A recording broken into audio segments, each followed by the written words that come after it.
Junction diode, properties and uses. Formation of the p-n junction.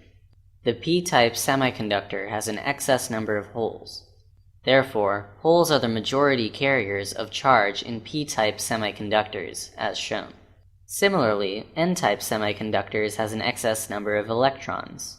Therefore, electrons are the majority carriers of charge in n-type semiconductors, as shown.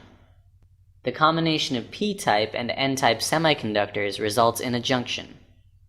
This combination has many applications in electronic devices. When a p-type semiconductor is suitably joined to an n-type semiconductor, a contact is established between them and is called a p-n junction. Formation of depletion region. The p-n junction formed out of the p-type and n-type semiconductor separates p-type semiconductors from the n-type semiconductors.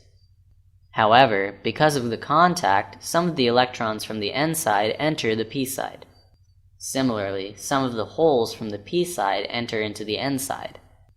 So, at the junction, these electrons and holes combine with each other. The hole and electron neutralize each other on such recombination as shown. Therefore, in the region close to the junction, only negative ions are left behind on the p side and only positive ions on the n side. This results in the formation of a narrow charged region on either side of the p-n junction. The n-type semiconductor close to the junction becomes positively charged, and the p-type semiconductor close to the junction becomes negatively charged. On either side of the junction, the region D becomes free from mobile charge carriers. That is to say, on the n-type side of D, no free electrons exist, and the p-type side of D, no holes exist. In the region of D, only immobile donor and acceptor ions exist. The region close to the p-n junction is depleted of mobile charge carriers and is called the depletion region.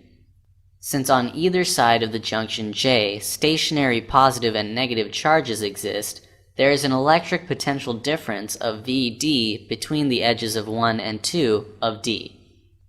This potential difference Vd across the junction is called the potential barrier, as it prevents further movement of holes and electrons.